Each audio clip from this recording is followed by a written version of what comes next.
Shalom, selamat berjumpa kembali dalam renungan hari ini bersama saya, Pendeta Arianus Hermanus Ilu.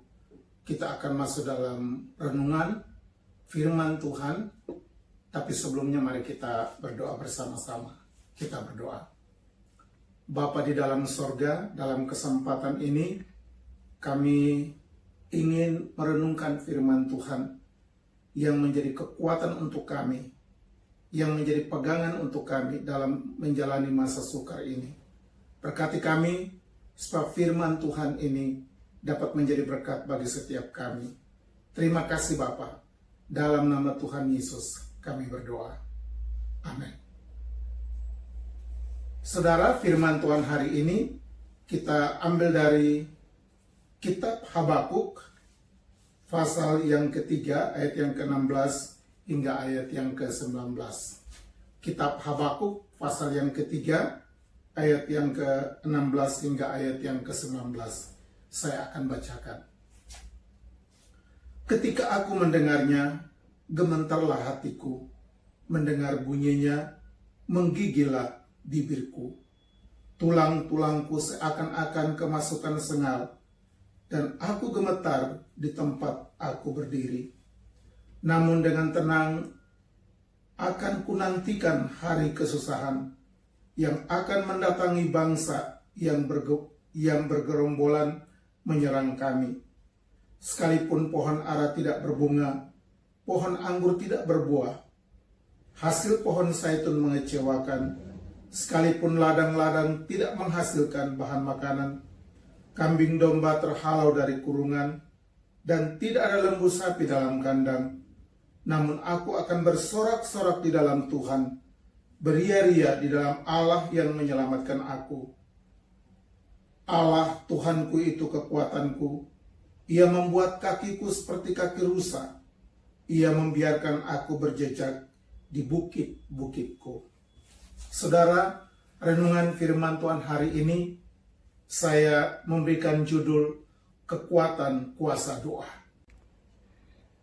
Saudara, di saat ini ada begitu banyak persoalan, begitu banyak tantangan yang dihadapi oleh dunia saat ini. Termasuk juga kita sebagai orang-orang yang sudah percaya atau menjadi umat Tuhan.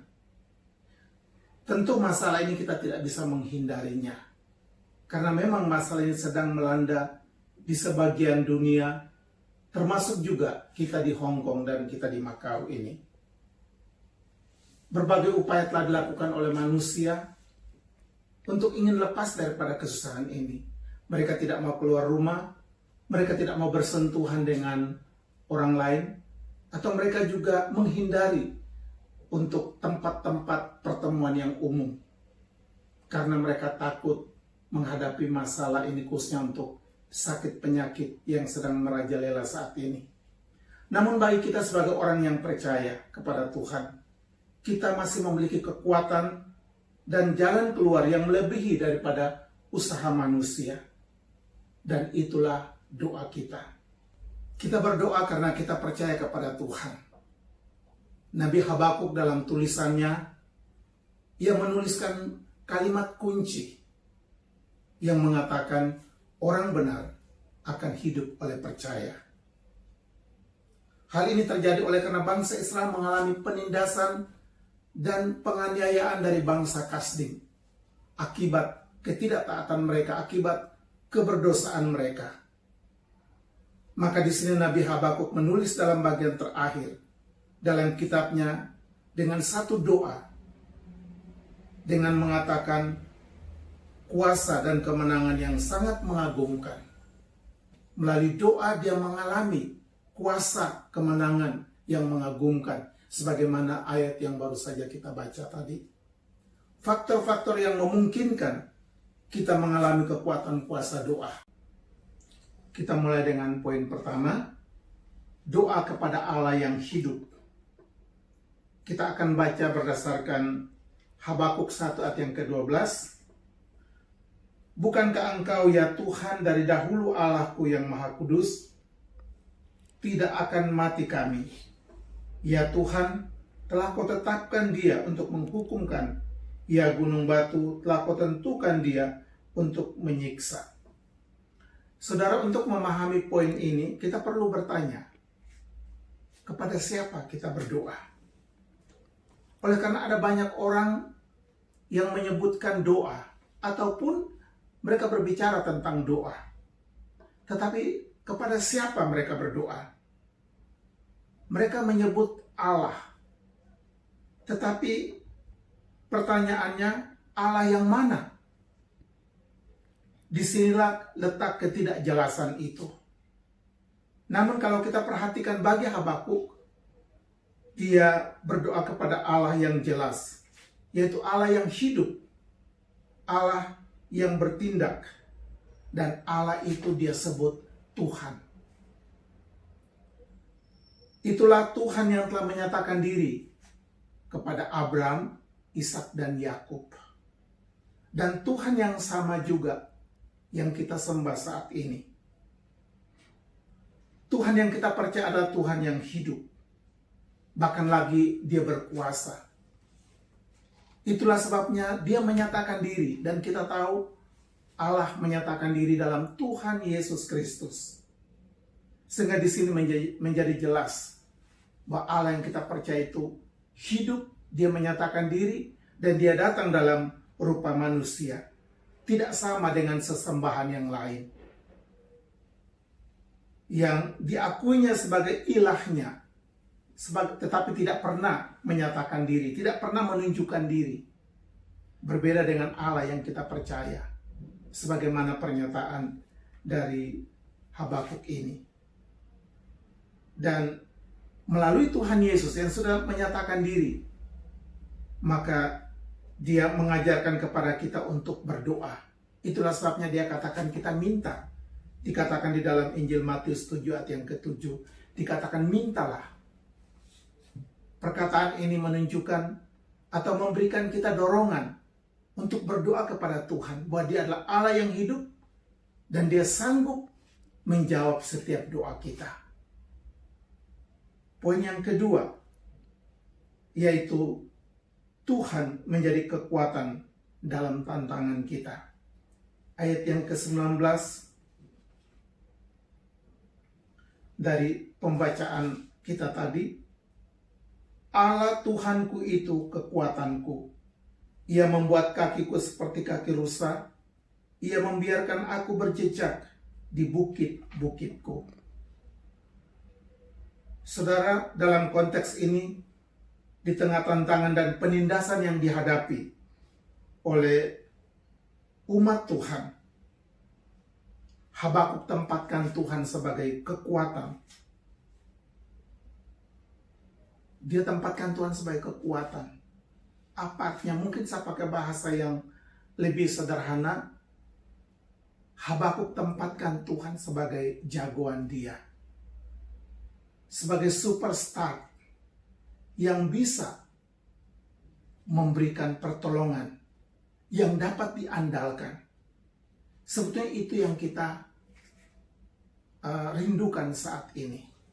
Sebagai orang percaya dalam menghadapi kesulitan, tantangan seperti ini, apa yang dapat kita andalkan? Itulah Tuhan menjadi kekuatan kita. Artinya apa? Tuhan harus menjadi jagoan kita, menjadi superstar kita. Dia disebutkan juga sebagai pahlawan yang berada di depan kita. Di saat kita tidak berdaya, dia akan memberikan spirit, memberikan kita kekuatan untuk kita bisa menghadapi setiap persoalan itu. Disinilah kita melihat tentang sikap percaya kita kepada Tuhan. Bahwa di saat kita tempatkan dia sebagai pahlawan, sebagai jagoan kita, maka dia akan memperjuangkan kita. Sebagaimana perkataan dari Habakuk ini. Tuhan itu adalah kekuatanku.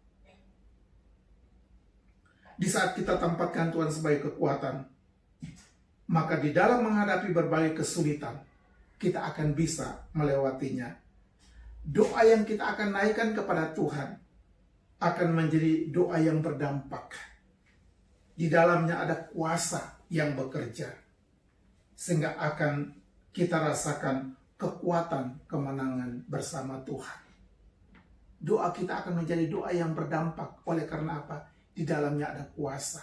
Karena kita berdoa kepada Allah yang hidup, yang boleh dikatakan sebagai jagoan kita. Mari kita masuk dalam poin yang ketiga, yaitu Tuhan memberi kemenangan. Ayat yang ke-18, saya akan bacakan. Namun aku akan bersorak-sorak di dalam Tuhan, beria-ria di dalam Allah yang menyelamatkan aku. Kekuatan doa kita akan memberikan kita kemenangan dalam menghadapi situasi yang sulit, sebagaimana yang dialami oleh Habakuk. Walaupun situasi sulit, tetapi dia berdoa. Dan satu kalimat dalam ungkapan dikatakan, aku akan bersorak-sorak dalam Tuhan. Kita lihat situasi yang sulit yang bagaimana. Ayat yang ke-12, ayat yang ke-17 memberikan pengertian, dikatakan demikian. Sekalipun pohon ara tidak berbunga, pohon anggur tidak berbuah, hasil pohon zaitun mengecewakan. Sekalipun ladang-ladang tidak menghasilkan bahan makanan, kambing domba terhalau dari kurungan, dan tidak ada lembu sapi dalam kandang. Hal ini menunjukkan satu masa paceklik, satu masa yang sulit, ya. Situasi ini bisa saja terjadi saat ini. Dengan kalimat yang perlu kita perhatikan dalam ayat 17 ini, sekalipun. Kalau kita mau mengerti kata sekalipun dikaitkan dengan situasi saat ini, yaitu sekalipun akibat virus yang memungkinkan banyak bisnis yang bangkrut, karyawan diliburkan, bahkan juga serbuan belalang, ya, yang tentu berdampak pada kehidupan ekonomi yang suram bagi negara-negara yang mengalami. Sekalipun demikian,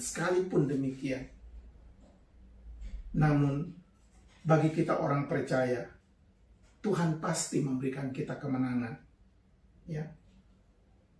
Kuasa yang memberikan kita kemenangan karena kita berdoa, percaya kepada Tuhan bahwa Dia sanggup memberikan kita pertolongan. Dia adalah jagoan kita yang dapat menolong kita. Sebagaimana pernyataan Habakuk, namun aku akan bersorak-sorak di dalam Tuhan, beria-ria di dalam Allah yang menyelamatkan aku. Kemenangan itu Tuhan berikan kepada orang yang memohon kepadanya, orang yang percaya kepadanya, orang yang berseru kepadanya.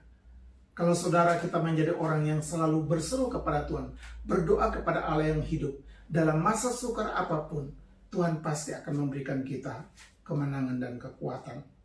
Dalam Yakobus 5 ayat yang ke-16 dikatakan, doa orang benar, bila dengan yakin didoakan, sangat besar kuasanya. Doa orang benar, bila dengan yakin didoakan, sangat besar kuasanya. Ini kalimat yang sangat penting. Mengapa? Karena seringkali kita mengabaikan doa. Kita menganggap sepele doa kita kepada Tuhan. Tetapi ingat bahwa doa itu besar kuasanya.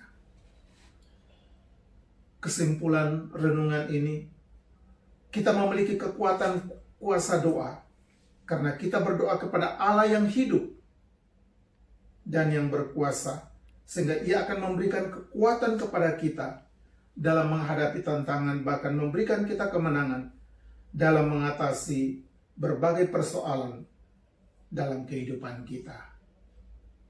Amin. Tuhan memberkati. Mari kita berdoa.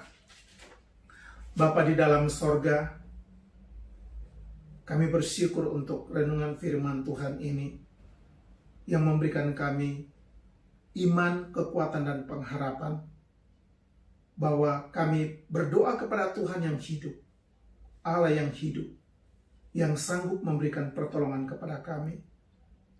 Engkau memberi kami kekuatan untuk menghadapi setiap kesulitan. bahkan Engkau juga memberikan kami kemenangan. Berkati kami, berkati semua saudara yang mendengarkan firman Tuhan melalui renungan hari ini. Di dalam nama Tuhan Yesus, kami berdoa dan mengucap syukur. Amin.